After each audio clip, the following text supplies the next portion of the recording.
Hi everyone. Good evening, one and all present here. I'm Simran Bhaskar, the founder of Project Blue Ribbon. Good evening, everyone. I am Vrinda Singh, co-founder of Project Blue Ribbon. Project Blue Ribbon is a youth-led organization that aims to raise awareness on child maltreatment. We are a team of 25 plus members who all range between the age group of 18 to 22 years. This project aims to support child rights and raise awareness against child abuse, and we want to construct a society where children can enjoy their childhood without any kind of abuse, be that in the name of faith, religion, or even culture. Child maltreatment is a global issue which needs to be addressed immediately. It leaves a lifelong impact on the lives of children by not only affecting their physical health, but also their mental and emotional health. Approximately 1 in every 5 women and 1 in every 13 men suffer from child abuse. Thus, it's really important to prevent such abuses from happening by all means. We all are here assembled here to know more about the convergence of child rights and human rights. Today, it's our privilege to have Dr. Katharine Allansdottir with us. Dr. Heather is a faculty member of law and social science from the Department of Bifröst University. She is also a researcher of constitutional law and human rights law. She is a dual British-Australian citizen and have a doctorate from Oxford University in comparative constitutional law and MA in human rights law from the University of Bologna and a University of Sarajevo. She also worked for human rights NGOs in Amman, Berlin, London, and even worked with the grassroots human rights activists in Sarajevo and Cairo. She has worked as a journalist and a researcher of human rights in the Balkans, former Soviet Union, Middle East, and Australia. She has also published a book on freedom of expression in 2013, and her books on polar law and comparative constitutional law are both forthcoming. Her journalism has been published in The Guardian, Al Jazeera, Foreign Policy, and elsewhere, focusing on human rights, women's rights, social justice, and equality. She is currently based between Iceland, Australia, and the United Kingdoms. A very warm welcome to you, ma'am. Thank you so much. Thank you so much for inviting me, and thank you so much for the wonderful introduction and to hear a bit about your really vital and an important organization on such a crucial topic. Before I carry on any further, I just wanted to apologize on a personal level for the difficulties in hosting this webinar. I, like everyone, I've been having some personal and professional issues with the COVID shoot, but I apologize for any inconvenience I caused, because I think this is such a wonderful initiative, and I'm really honored that you asked me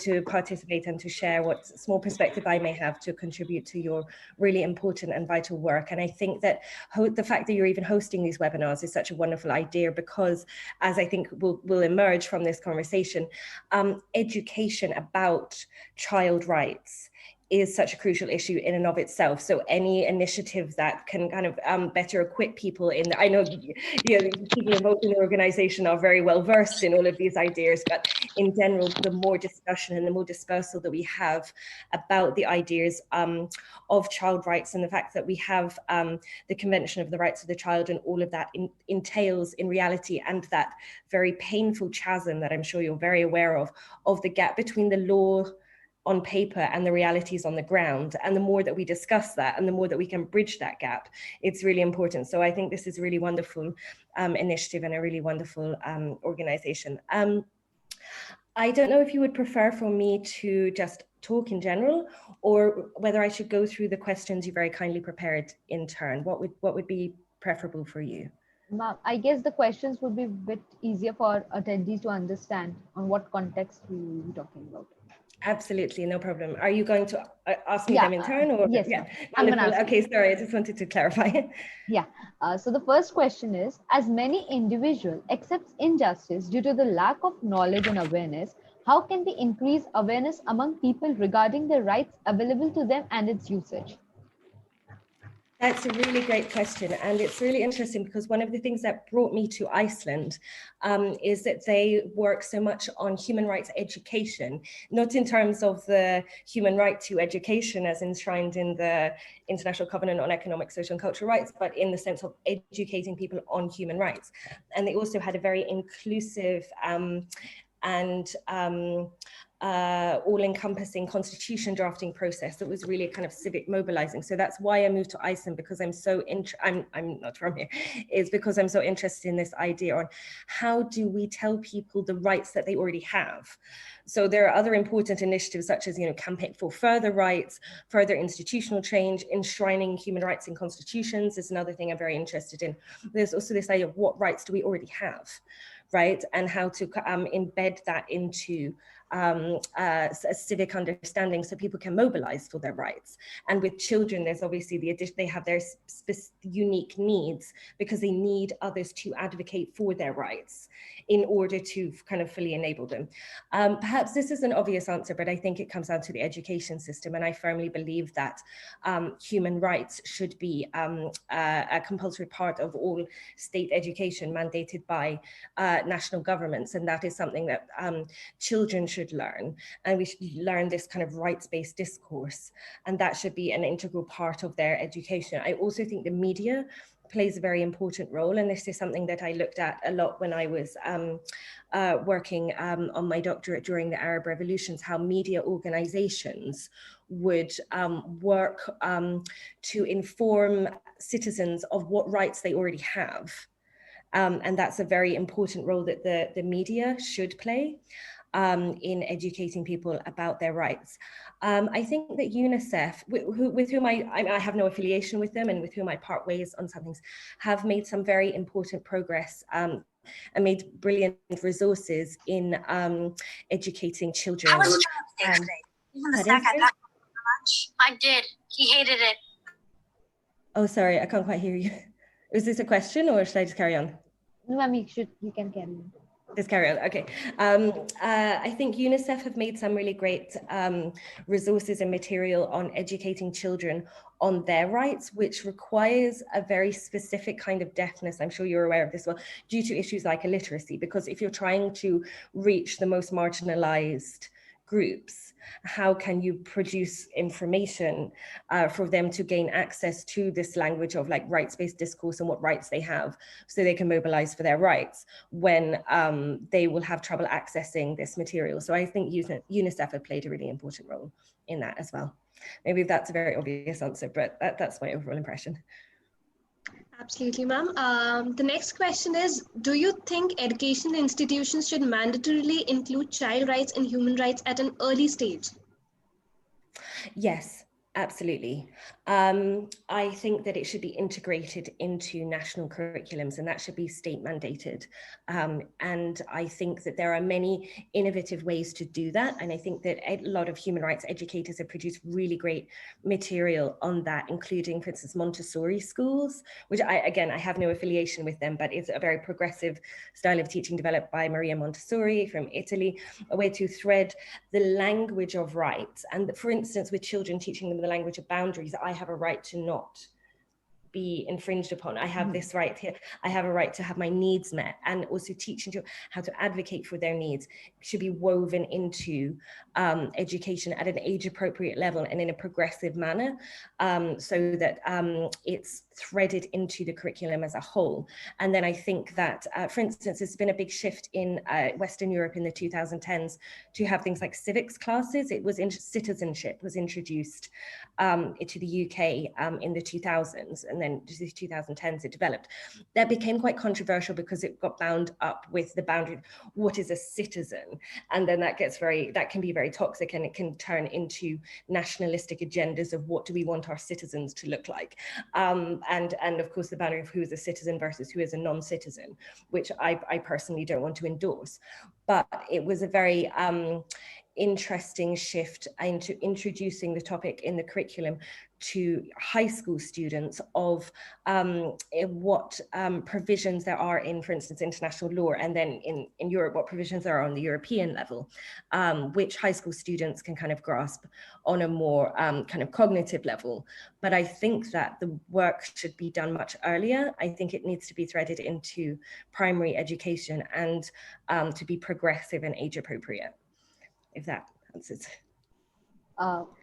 Moving on to the next question, ma'am.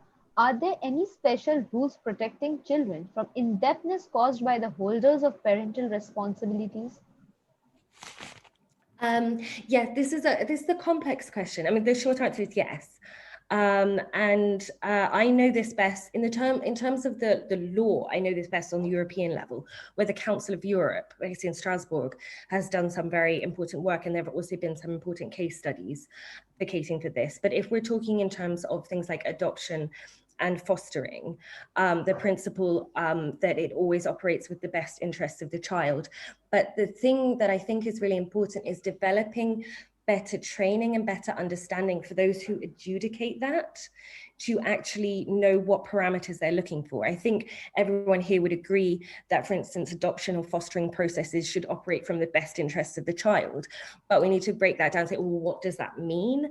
And I think that the problem, as with all of these things, it's very easy to sign a convention, or it's very easy to say that you believe something. It's much harder to put the funding aside to then give the training for people to achieve this.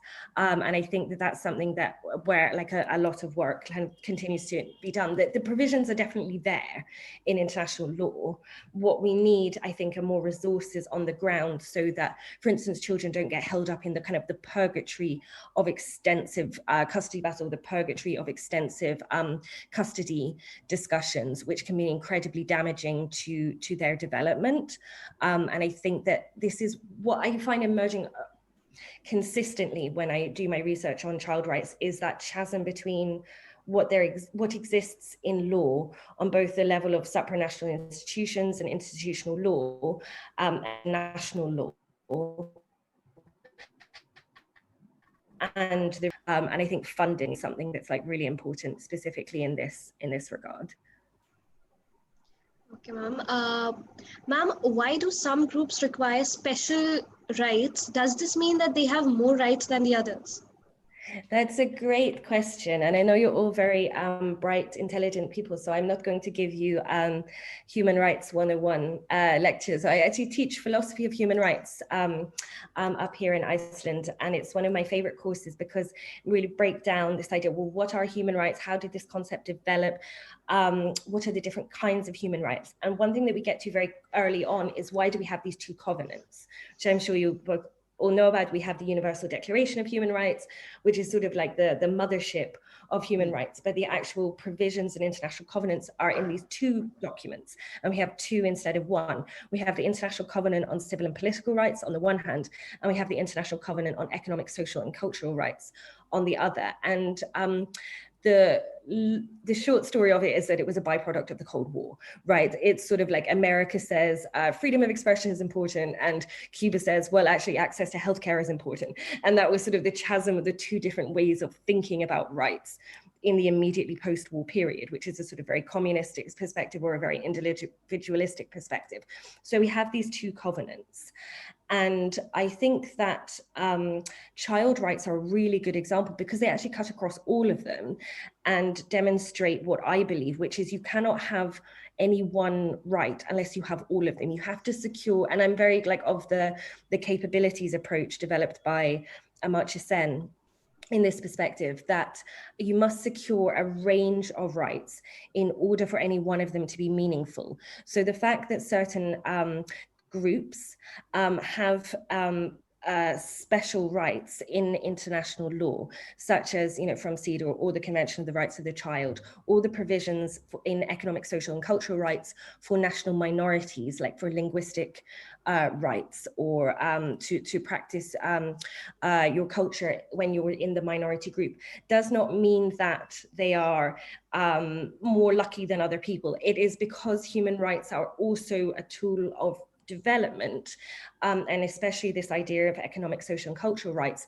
is that it's a gradual process of redress of structures of injustice, and that human rights are a tool to mitigate against deep-seated injustices such as persecution of historically marginalized groups, or groups who fundamentally have unique needs. And children come into that. So they do have rights that others don't have, or a better way to phrase it is that other people and other actors and other institutions have specific contingent responsibilities to those groups, such as children, that they do not have to other groups. But that's not because children are getting a better deal than everyone else. It's because they have unique needs. And so that is the most appropriate way to address them.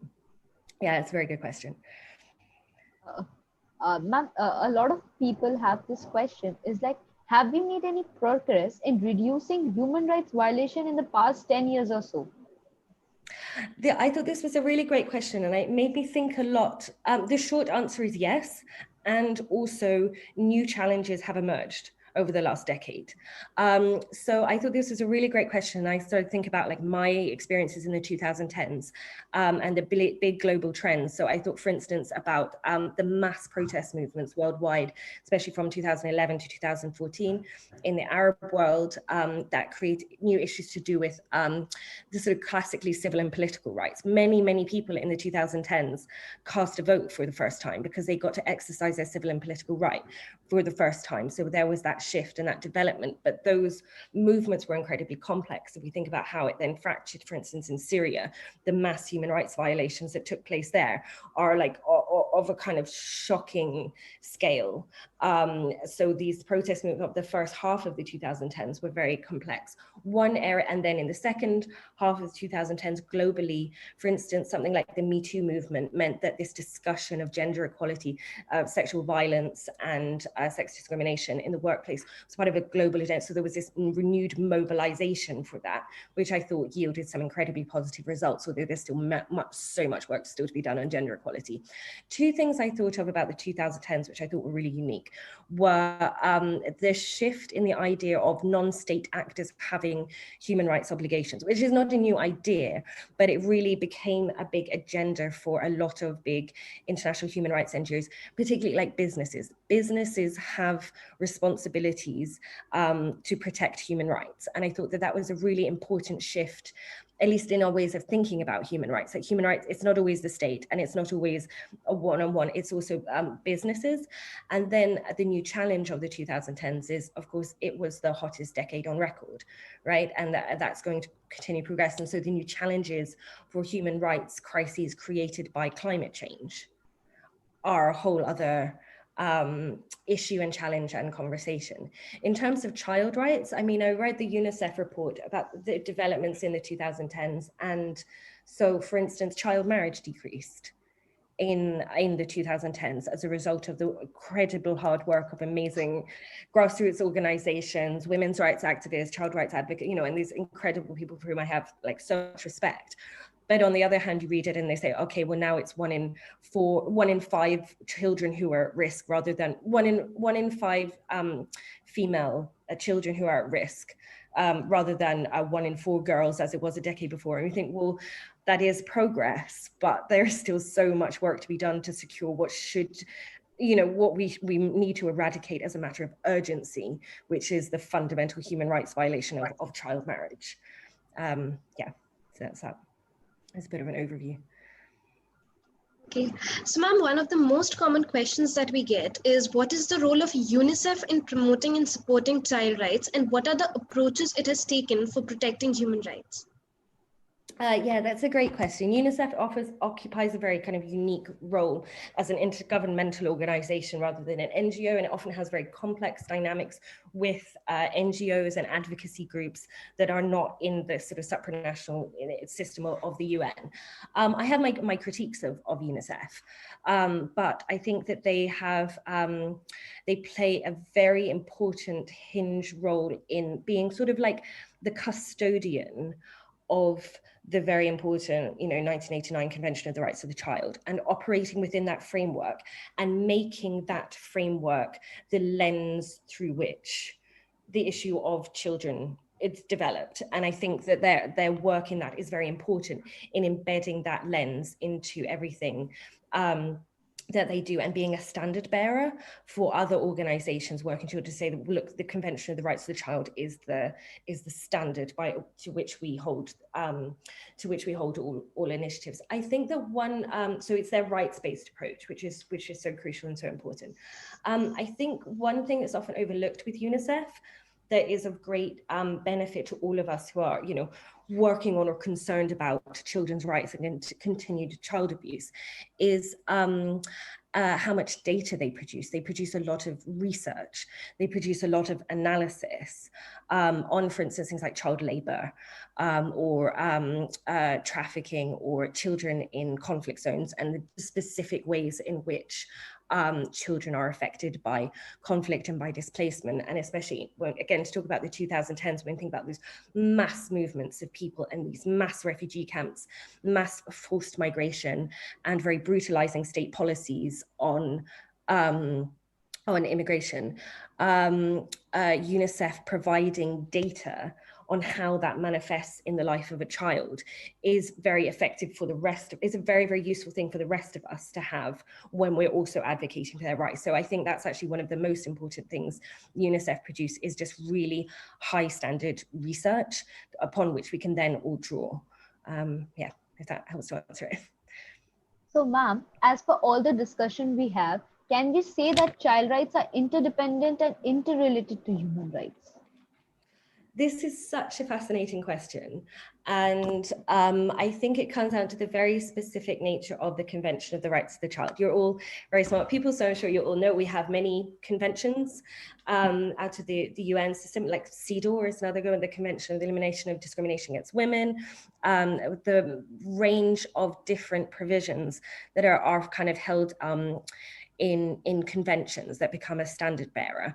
And the Convention of the Rights of the Child is different from any other way of conceiving of human rights, because in every other, so for instance, in the International Covenant for Economic, Social and Cultural, or maybe I'll pick the International Covenant on Civil and Political Rights, for instance, the relationship is between the individual and something that could obscure or block their rights or hamper their rights. So for instance, your right to freedom of assembly or freedom of expression, it's a kind of binary relationship.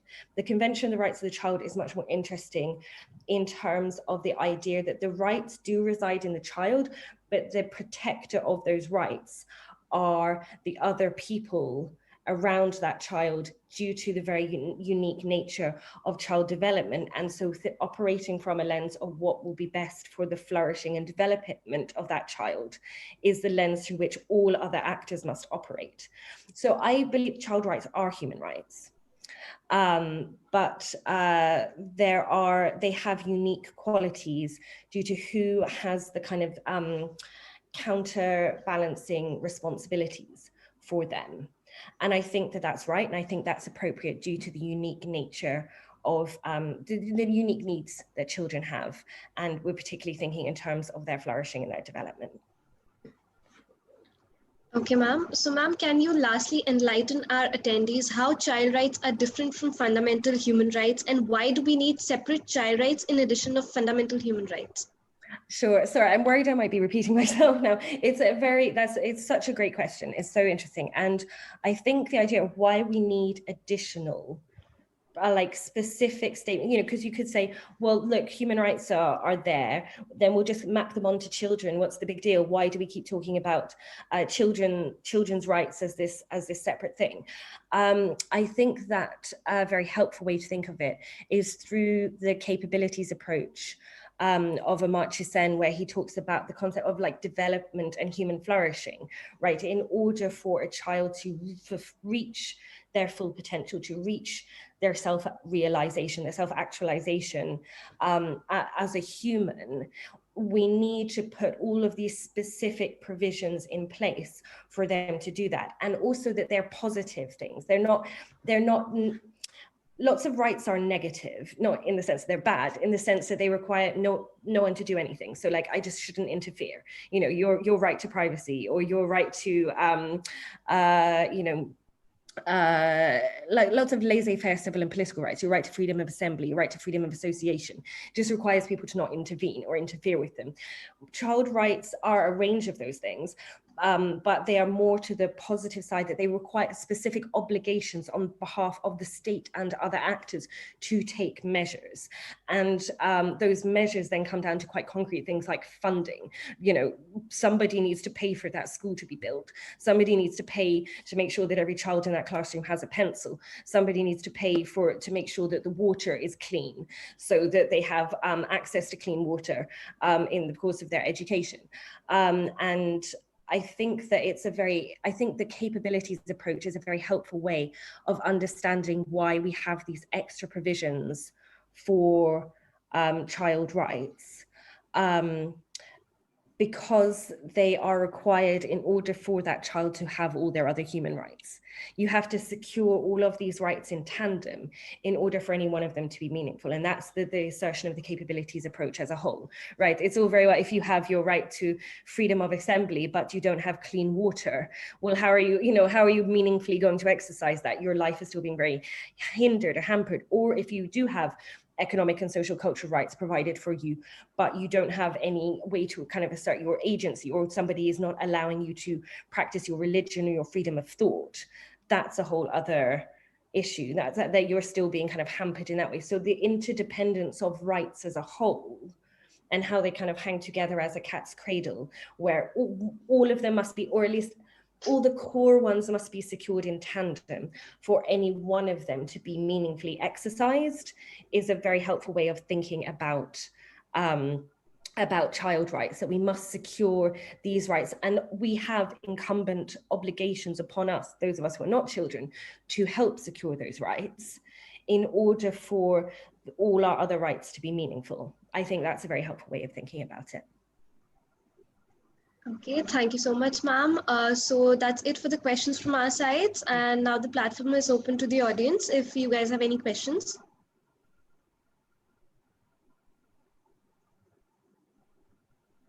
Any questions?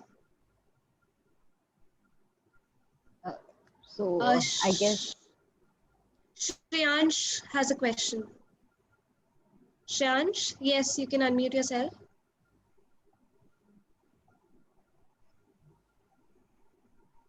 Hello. Yes, Shreyansh.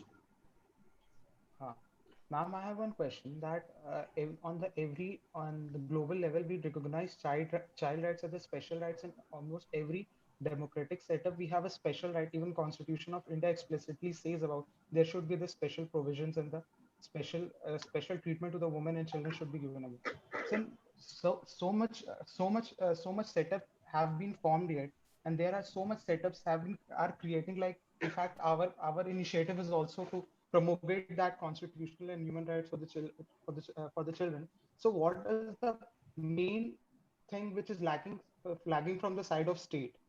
Not as an individual human being, it's something very different, but what is the side of what is the difference, what is the thing which is lacking on the side of the state? Because the obligations of the states are much more than individual, because state have the power, state have everything to have the all power to protect our rights. They have formed various institutions for us. Then what's the still so much child abuse and so much child exploitation is going on across the globe? Thank you.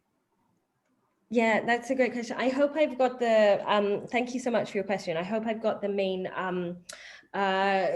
gist of that this is also my perpetual frustration, particularly with international human rights law, and then I study national constitutions. So I spend my days reading these documents, reading these conventions, reading these treaties, reading national constitutions, all of which set out very beautifully and neatly how this will be protected, and you have this right, and you have this right. And then you look at go on the ground, you talk to grassroots activists, you read the good media, or you engage directly in this world, and you see, well, none of this is materializing in reality. So what's the point of having it on a piece of paper?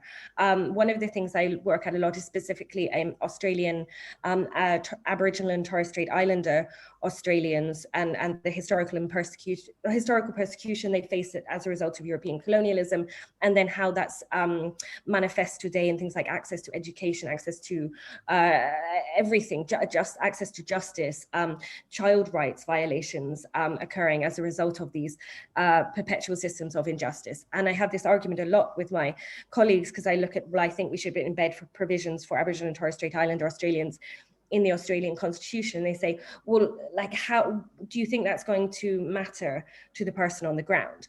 I think the best way to think of it is as kind of necessary but not sufficient. We shouldn't, it's important that we both have all the provisions that we have and actually mobilize and campaign for further provisions, particularly in national constitutions, to have very robust provisions on the ground. But I completely agree with you that if these things are framed as negative liberty rights in a sort of like laissez-faire J.S. Mill sense, that they don't, that the state can say, oh, well, I've signed that, I've ticked that, it's all fine, and then there could continue, like, injustices continue to take place on the ground. I think that I think a shift towards thinking of rights as something that require positive obligations on behalf of both the state and non-state actors. So, for instance, businesses is an important way of thinking about it, and more robust. I don't want to be negative here, but more robust punishment for violations of human rights. For instance, through the UN system with the Universal Periodic Review. The Universal Periodic Review can be a very good moment to call a country out and say, well, look, you've signed this, and this, but you still have child labor, child marriage, you know, endemic violence against women, migrant rights violations. And the Universal Periodic Review is a good mechanism for that. But I also think that calling states up on the extent to which they provide money for things is a really important and underrated issue. I mean, whether or not you put a pot of money aside is usually what matters in the end, because then you actually have the, you know, to train, for instance, train social workers, to rewrite, school textbooks so that they have human rights provisions in them. All of these things are actually very substantive, and that's what, you know, the like governments need to put their money where their mouth is and actually make provisions. Like analyzing a budget is actually a very good way to think about whether or not your nation takes human rights seriously or not. So I think that the Universal Periodic Review is good on that, but we should also have additional mechanisms to hold national states to account on that. I hope that answered your question. Okay, ma'am. Thank you so much. Okay. I guess. Thank you, ma'am, for such an enlightening